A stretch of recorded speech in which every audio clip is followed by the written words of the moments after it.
मुख से निकल गए। मैंने शिव महापुराण में सुना है शंकर भगवान पर 108 कुछ भी शिव को चढ़ाना चाहिए श्रावण के महीने में। हमने पहले भी कहा था, पिछले लॉकडाउन की कथा निकाली है और श्रावण के महीने की कथा निकाल कर सुनना। उसमें कहा था आपके पास कुछ भी नहीं है तो 108 चावल के दाने चढ़ाइए, 108 मूंग के दाने चढ़ाइए, 108 आप चाहे तो सरसों के फूल चढ़ाइए, 108 चाहे तो सफेद पुष्प चढ़ाइए, 108 चाहे तो गुलाब की पत्तियां चढ़ाइए।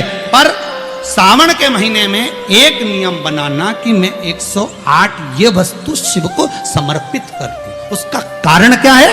तो स्कंद पुराण में लिखा है शंकर भगवान को सावन के महीने में जब हम 108 कोई वस्तु समर्पित करते हैं तो शंकर उसको लाख और करोड़ों गुना कर कर हमको पूरे वर्ष में प्रदान कर देता है। इसलिए श्रावण महीने में 108 की महत्वता।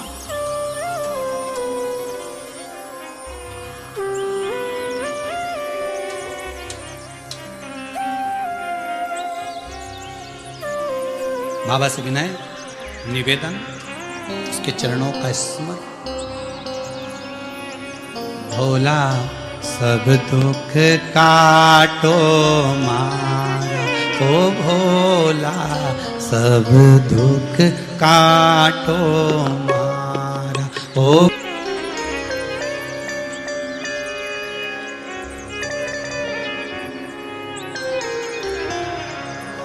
नियम ऐसा लो जो सज जाए। नियम ऐसा, कभी ऐसा नियम मत लेना जो ना सजे हो। नियम कौन सा लिया जाए? सावन के महीने में आप भी नियम लो, हमें मना नहीं, पर नियम वो लेना जो तुम साथ सको। कई कई माताएं अपने बच्चे को कसम दिला देती, मेरी सौगंध खा तो सुबह 6 बजे उठ जाएगा। अब कसम तो दिला दी ने, 6 बजे एक दिन तो उठ गया ने, बाकी का दिन तो क्या मतलब ऐसा नियम दिलाने से? तो नियम होना चाहिए। तो क्या नियम लिया जाए? तो पत्नी बोली देखो अन्न का भाग मिले घर में ना मिले, एक काम करो तुम तो बेलपत्री का नियम ले लो कि अपन 108 बेलपत्र शंकर को चढ़ाएंगे, बस इतना। हाँ ठीक है। अब बहुत पैसे वाले हो गए ना तो तुम्हारे यहाँ कोई बेलपत्री तोड़ के भी दे जाएगा, थोड़ा धन मिल जाएगा, दे जाएगा। धीरे धीरे धीरे धीरे बेलपत्र का नियम लिया। एक वृक्ष से बेलपत्र लेकर आते और उस बेलपत्र को लाकर शिव जी को चढ़ा देते। निकलते निकलते कम से कम 25 दिन निकल गए, नियम पूरा चलता रहा। 26वां दिन आ गया, नियम पूरा चलता रहा। 27वां दिन आ गया, श्रावण के महीने का 27वां जब दिन आया तब माली ने बेलपत्र तो उतार ली। जो बेलपत्र के वृक्ष का माली था, वृक्ष का जो माली होता है, उसने चिल्ला दिया, बेलपत्र अब मत ले जाना, पीढ़ी की मिल रही है तोड़ तोड़ के ले जा रहा हूं, अब मत ले जाना, बिल्कुल भी नहीं, कीमत दीजिए उसकी।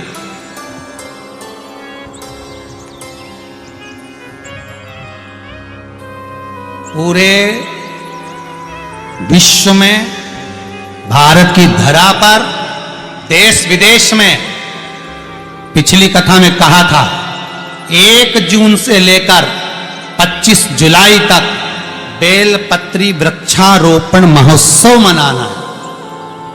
हजारों लाखों वृक्ष सबको लगाना। और आप जो बेलपत्री का पौधा लगा रहे हैं, इसका फल कितना है वो ध्यान करना।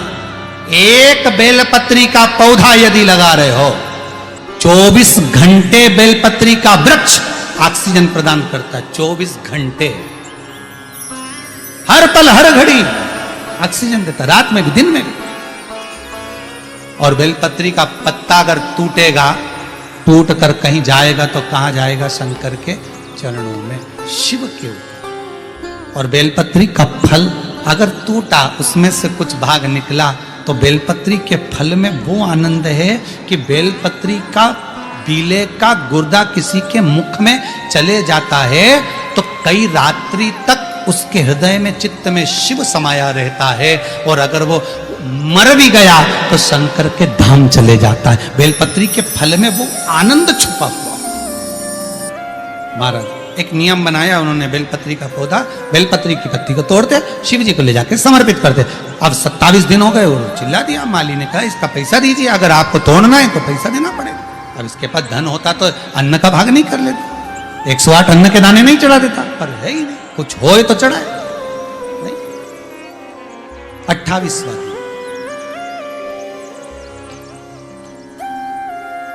28वां बगीचे के मालिक ने मना कर दिया। बगीचे का मालिक मना कर देता है, नहीं। अब 28वां, दोनों बेलपत्री के वृक्ष के सामने से निकल कर जा रहे हैं और बेलपत्री के वृक्ष के सामने से निकल कर जाते जाते आंख में अश्रु भरे हैं। बेलपत्री के वृक्ष को देखकर हाथ जोड़कर कहते हैं शंभु, शंकर। शंभु का मतलब क्या है? ये शंभु जो है ना, ये संबोधन बदला गया, नहीं तो स्वयंभू था। शिव स्वयंभू, अपन कहते शिव शंभु, संबोधन है स्वयंभू। स्वयंभू का मतलब है अपने आप प्रकट हुआ, पैदा नहीं हुआ, जन्म नहीं लिया और ना मरेगा, वो स्वयंभू है, स्वयं प्रगटा है। हे कृपा दया कर। 28वां दिन है, 28, 29, 30, 3 दिन की बात है बाबा। बेलपत्री नहीं मिल रही। बाबा की कृपा देखिए, जो नियम बनवाता है वही नियम को पूरा करवाता है। नियम को पूरा करने वाला कोई दूसरा नहीं होता। एकादशी का व्रत आपने उठाया, पर वो व्रत करवाएगा कौन? भगवान। सोमवार बनाओ नियम, बना लिया नियम बेलपत्री का भी। 3 दिन बचे, अब क्या करें? जा रहे थे, जाते जाते इतने में स्वयं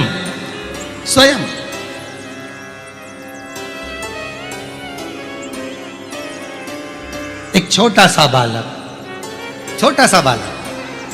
बेलपत्री की पत्तियों को अपनी झोली में भरकर लाया और बालक कहता है, मां, ओ मां, ले आओ ये बेलपत्री। आप रोज मंदिर जाती हो ना, मैंने आपको देखा था मंदिर जाते हुए, आप बेलपत्र चढ़ाती हो ना, मैंने आपको देखा था। मैंने मन में सोचा एक बार मैं भी बेलपत्र चढ़ाऊं, पर मेरी मां मुझे जाने नहीं देती ना, इसलिए मैं बेलपत्र आपको दे देता हूं। आप ये बेलपत्र शिव को समर्पित करो।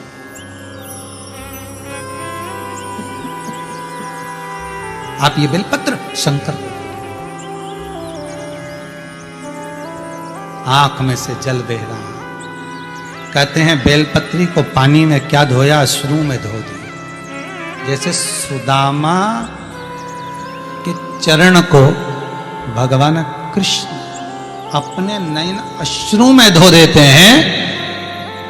ये दोनों वैश्य, दोनों बनिए पति पत्नी बेलपत्री को अश्रु में धोते धोते शिव जी के धाम में ले जाकर समर्पित कर देते। नियम पूरा। कौन पूरा करा रहा है? भगवान। समय आया, दूसरा दिन फिर आ गया, 29वां दिन था, 2 दिन और बचे थे। शंकर जी को लगा क्या करा जाए। भगवान शंकर ने पार्वती से कहा, पार्वती आज तुझे जाना चाहिए, कल गणेश गया था, आज तू जा। ये अपने परिवार की जवाबदारी है। जब कोई अपना व्यक्ति अपने घर में आता है तो उसको निभाना अपना फर्ज है। आपके घर में कोई आएगा तो गद्दा कौन लगाएगा? आपको लगाना है। तकिया किसको देना है? आपको देना है। चादर किसको देना है? आपको देना है। कम्बल किसको देना है? आपको देना है। भोजन किसको कराना है? आपको कराना है। अगर कोई अपने मंदिर में आ रहा है और बेलपत्री का उसका नियम है तो नियम कराए तो उसको निभाना भी तुम्हें पड़ेगा। भाई 4 मेहमानों में से 3 तो रोटी खा रहे और एक व्यक्ति की एकादशी का व्रत है, वो नहीं खा रहा, तो खिचड़ी कौन बनाएगा? अरे बोलो तो जम के, कोई दूसरा बनाएगा कि पड़ोसन को फोन लगा के बोलोगे देखो हमारे यहाँ तो भैया हम खिचड़ी नहीं बनाएंगे, तुम्हारे यहाँ मेहमान में भूख लगी है और इसका व्रत है तो तुम कहीं पे भी जाके खा, पर हम खिचड़ी।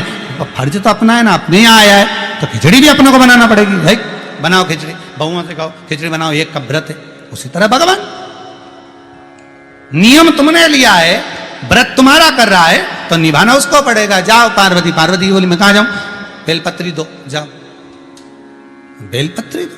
हाँ, पार्वती जी बोली बेलपत्री मैं और वृक्ष से उतारूंगी तो मुझे वो आनंद की अनुभूति नहीं होगी। और ध्यान दीजिए इस कथा पर, हो सकता है आज कथा का प्रथम दिन और बाबा ने ये कथा आप सबके लिए निकाली है, तो उसको धारण करिएगा कि बेलपत्री की अगर मैं वृक्ष से उतारती हूं तो दुख मुझे होगा, ये पार्वती जी कहती है। शिव महापुराण की विद्धेश्वर संहिता उमाखंड भी कहता है, आप एक बेलपत्री का वृक्ष लगाओ और लगाने के बाद उसको पूर्ण तरह से पोषित करो, खाद डालो, पानी डालो, उसको पूर्ण तरह से बड़ा करो, तो तुम किसी पेड़ की बेलपत्री तोड़कर शंकर को चढ़ाओगे तो शंकर स्वीकार करेगा। मालूम पड़े पेड़ एक नहीं लगाया और सारे गांव की बेलपत्री तोड़ तोड़ के शंकर को चढ़ाया और कि मेरे बराबर कोई धर्मात्मा नहीं, तो शंकर बोले तेरे बराबर कोई ढोंगी भी नहीं। शिव भी कहेगा तुम्हारे बराबर कौन है ढोंगी, कौन प्रपंची। एक बेलपत्री का पौधा नहीं लगाया, एक बेलपत्री का पेड़ नहीं लगाया और सावन के महीने में सारे गांव की बेलपत्र तोड़ तोड़ के शंकर जी को चढ़ाया और एक बेलपत्री को कभी पोषित नहीं करा और उल्टा गया और मालूम पड़े बेलपत्री की इतनी बड़ी बड़ी डालियां सब तोड़ तोड़ के ले आया, सारी तोड़ ले आया और उसमें पत्ती पत्ती निकाल के डालियों को बाहर पटक दिया। अरे दोष है, एक वृक्ष नहीं लगाया और सारी पत्तियां तोड़ तोड़ के हर महीने सावन का पूरा महीना चढ़ा चढ़ा के शंकर को प्रसन्न कर रहे। और एक दो तो कह कि हमने तो पैसे से खरीद ली, हमने 50 रुपए दिया ना मालिक, हमने कहा 108 गिन के लाना, वो तो 108 गिन के लाया, ने 50 रुपए लिए, तो जिसने लिया वो भी दोषी। माली ने कौन सा पेड़ लगाया कहीं जाके बेलपत्री का, ये फूल का लगाएंगे तो बिकेगा या पत्ती कौन सी बिके, शंकर जी के तो फ्री का आइटम चढ़े, बाकी के सब देवताओं के अच्छा जोरदार गिफ्ट का आइटम, इनके तो फ्री का आइटम। बेलपत्री देखो तो फ्री में मिल जाए, पानी देखो तो फ्री में मिल जाए, धतूरा देखो तो फ्री में मिल जाए, उन्हें कौन ले जाए, वो कांटा के धतूरे के घर में ले जाके रखे, सब फ्री में। आंकड़े का फूल देखो तो फ्री में, समी का पत्ता देखो तो फ्री में, कौन कांटे का पेड़ घर में ले जाए, तो सब फ्री का आइटम। और उनके साथ जो रहे वो भी फ्री, कहीं पे भी मिल जाए, बारिश चले तो वो तो फ्री। बस इनके जिसने देख लिया वो फ्री नहीं रह पाता। एक बार ग्राउंड में अगर देख लिया नहीं बब्बा फ्री, तो फिर तुम फ्री नहीं घूम सकते, उधर मत जाना, क्यों, शंकर जी का फ्री। बाबा भाई वही, अगर वो दिख गया तो तुम फ्री नहीं हो पाओ। बड़ा शिव बड़ा अलमस्त है, शंकर बड़ा आनंदित है, बड़ा आनंद, बड़ा मस्त है शिव, ओ घड़ी है वो।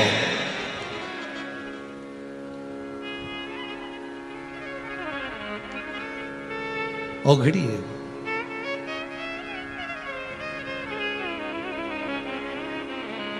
अब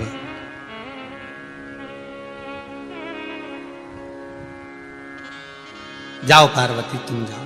पार्वती जी बोली मैं तोड़ूंगी बेलपत्र, उतारूंगी, मुझे दोष लगेगा, श्रेष्ठता नहीं होगी मेरी, मैं कैसे जाऊं। शिव बोले नहीं ऐसा नहीं है, आप जाओ, बेलपत्र ऐसा हो तो मेरी ही उतार कर चढ़ा जाओ, जाओ उठाओ और देखकर आओ। पार्वती जी ने जो कल बेलपत्र चढ़ाई थी वही पार्वती उठा के लिए धो के वापिस चढ़ दी। पार्वती जी ने बुढ़िया का रूप रखा, बूढ़ी का रूप रखकर एक जगह पर पार्वती जी सुंदर वस्त्र पहनकर बैठ गई और जाते जाते पथिकों को रोक रही हैं। पार्वती जी रोक रही हैं पथिकों को, ए भैया रुको, ए भैया रुको, सावन का महीना चल रहा है, बेलपत्र ले जाओ। पर कोई बेलपत्र लेने को तैयार नहीं, कोई नहीं ले रहा। ये दोनों जा रहे थे, इन्होंने कहा माँ क्या बात है। माँ कहती है मेरे पाँव में तकलीफ है, मैं जा नहीं सकती, ये बेलपत्र आप ले जाओ। शिव महापुराण की कथा कहती है कोई महाकाल जा रहा है, कोई सोमेश्वर जा रहा है, कोई मल्लिकार्जुन जा रहा है, कोई काशी जा रहा है, कोई विश्वनाथ जा रहा है, कोई केदारनाथ जा रहा है। कोई व्यक्ति अगर 12 ज्योतिर्लिंग में जा रहा है, आप खुद नहीं जा सकते, कुछ भेज नहीं सकते, तो एक बेलपत्र को ओम नमः शिवाय लिखकर एक कॉपी में और रजिस्टर में उसको रखकर सीधी की सीधी उस कॉपी को ओम नमः शिवाय लिखकर शंकर के पास भेज दो, कह देना ये बेलपत्र निकालकर शिव को चढ़ा देना। हमारे के पास में पार्वती जी ने दिया, ये लेकर चले। पार्वती जी ने जो दिया था वो शंकर जी को समर्पित करा। नियम इन्होंने लिया था, पूरा शिव जी ने किया। 30वां दिन बेलपत्री नहीं मिली, सावन आने दो, बेलपत्री के वृक्षों में पत्तियां मिलना बंद हो जाती है, बहुत सारे लोग धर्मात्मा इकट्ठे हो जाते हैं। निवेदन है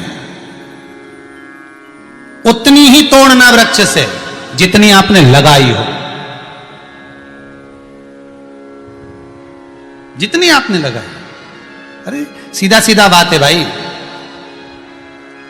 फल उतना ही मिलता है। वो कहे ना, अब 30वां दिन शिव जी का नाम लेकर घर से निकल गए, वृक्ष पर से पत्ती आने नहीं है। पार्वती जी ने शंकर जी से कहा, गणेश जी चले गए, मैं भी चली गई, कार्तिकेय रुष्ट होके श्री सेलम में बैठे हैं, अब तुम ही बचे हो। बहुत अच्छा परिवार है शंकर पार्वती का, इनके जैसा परिवार दुनिया में किसी का नहीं होगा। गले में सांप, बैठे नंदी पे, बाजू में कार्तिकेय के मोर, पार्वती बैठी शेर पे, गणेश जी चूहे पे, सब एक दूसरे के दुश्मन। उसके बाद भी कितनी शांति से आराम से रह गए कि तुम तो जब फ्री हो जाओ घर से, लोटा भर के पानी लिया, चढ़ा के चली जाओ। शंकर जी अलमस्त बैठे, पार्वती जी हाथ जोड़ के बैठी कि इन्हीं पे चढ़ाना, हमारे कपड़े गीले करके मत जाओ। कितना मस्त परिवार, उनके जैसा कोई परिवार अलमस्त है।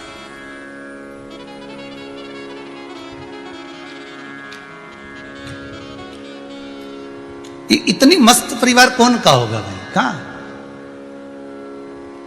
लक्ष्मी स्वयं पार्वती जी शंकर जी से बोली, देखो प्रभु, गणेश जी हो आए बेलपत्री दिया, पार्वती हो आई बेलपत्री दिया, कार्तिक रुष्ट होकर सेलम पर बैठे, बारी तुम्हारी है। शंकर भगवान बोले, अब हमारी बारी है तो हम ही जाएंगे, तुम चिंता मत करो। और अंत में जब पूर्ण तरह से परास्त हो गए, हार गए, वो वैश्य, वो बनिया और बनिए की पत्नी, वो सेठ और सेठानी जिसके पास कुछ भी नहीं है, वो अंत में जब हार गए, तब शंकर उस समय पर जैसे ही पहुंचे, एक बंदर का रूप लेकर, एक हनुमान का स्वरूप बनाकर, एक बानर का स्वरूप बनाकर, क्योंकि शिव हनुमान है और हनुमान ही शिव है।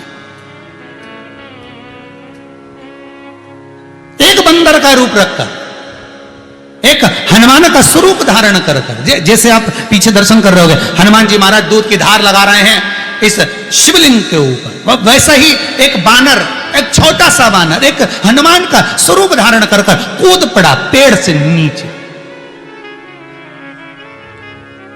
कूद पड़ा एक वृक्ष से नीचे।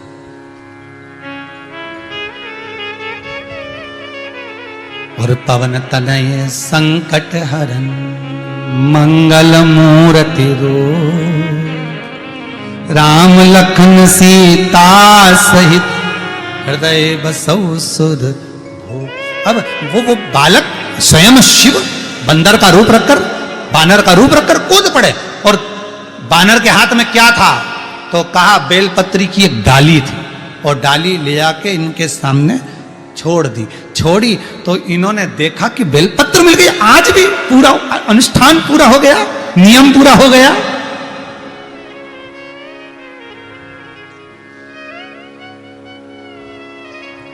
अनुष्ठान पूरा, नियम पूरा।